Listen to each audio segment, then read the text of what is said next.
ازيكم عاملين ايه؟ يا رب تكونوا كويسين. بصوا النهارده هنعمل حاجه حلوه. هنعمل اكله خفيفه وسريعه وهتلاقوا طعمها تحفه. قبل اي حاجه يا ريت اي حد جرب حاجه من اللي انا بعملها يا ريت تسيب لي رايه في الكومنتات. وايه عجبكم وايه ما عجبكوش او ايه ظبط معاكم وايه ما ظبطش معاكم.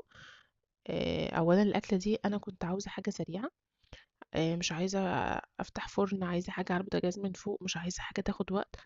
بصوا مش عارفه اسمها ايه بس هي الفريخ طعمها طالع خطير. تعالوا نشوف المقادير مع بعض. بص هنحط في الكبه بتاعتي، هحط كزبره وهحط توم مفروم. دي ميه بصل على ميه طماطم كنت متبله بيها حاجات تانية، فحطيتها معايا في التتبيله. وكمان التوابل بتاعتي هسيبها لكم مكتوبه كلها تحت عشان وقت الفيديو ان التوابل كبيره كتير يعني. ومعايا كمان مستردة وهحط كمان صويا صوص، لو عندك دبس رمان ممكن تحطي. هضرب كل ده في الكبة بتاعتي وابدأ اجيب الفراخ بتاعتي. اكون خليها، انا دي وراك مخلية، فهبدأ اتبلها بالتتبيلة بقى اللي انا عملتها. اهم حاجة تخلي التتبيلة تدخل في الفراخ كويس والفراخ تشرب التتبيلة قوي. وتحاولي تدخليها في كل حتة في الفراخ عشان تحسي ان الفراخ كلها طعمها، بصي خطير بجد، هتطلع معاكم وهم هتعجبكم جدا. وزي ما قلت لكم انا اصلا ما كنتش عارفه هي ايه، بس انا كنت عايزه اعمل حاجه سريعه طلعت حلوه قوي. لما تجربوها انتوا كمان هتعجبكم. هتبلها بقى واحطها في التلاجة عندي قبلها بيوم او 5 6 ساعات كده، على حسب الوقت عندك. هجيب طاسه على النار، احط فيها زبده او زيت اي ماده دهنيه بتستخدميها، اسخنها كويس جدا. هبدأ أنزل بالفراخ بتاعتي تاخد صدمة وعلى نار عالية، مش عايزة انها تنزل المية بتاعتها عشان انا عاوزاها ايه، تفضل طرية يعني ما تنشفش مني. هبدأ اديها صدمة من الجنبين كده، واول ما تتغير لونها هبدأ احطها في طبق خارجي، وهخلي الصوص بتاعها كده اللي نزل منها كل حاجة هستخدمه ايه في باقي التتبيلة.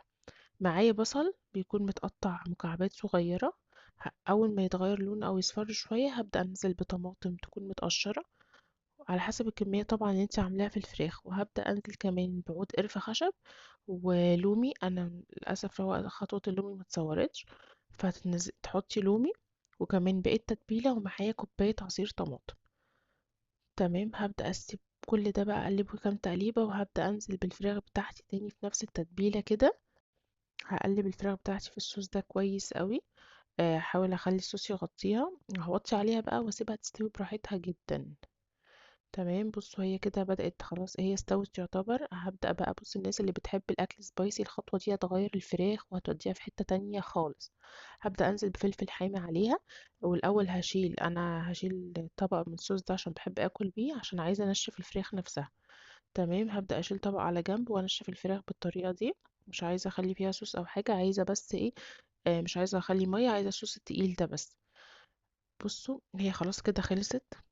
هتلاقوا الفراخ اولا دايبة جدا. مسافة ما هتمسكوها هتلاقوها بجد دايبة في ايديكم. والطعم كمان حكاية. بجد جربوها ويا ريت تجربوها بجد هتعجبكم قوي، ولو جربتوها هتقولي رأيكم في الكومنتات. وبجد اللي هتندموا لو ما جربتهاش، لان انا يعني كنت اول مره اعملها، انا حتى مش عارفه اسمها ايه واول مره اعملها. بس بعدها يعني عملتها كذا مره لان الولاد في البيت عجبتهم جدا، فكانوا بيطلبوها كتير. بجد اللي عنده اولاد هيحبها، بس طبعا ايه، تتغاضي عن موضوع السبايسي ده. ممكن تشيل الشطة طبعا عشان الولاد لو مش بيحبوا الحاجة الحراقة، بس بجد هتعجبكم جدا.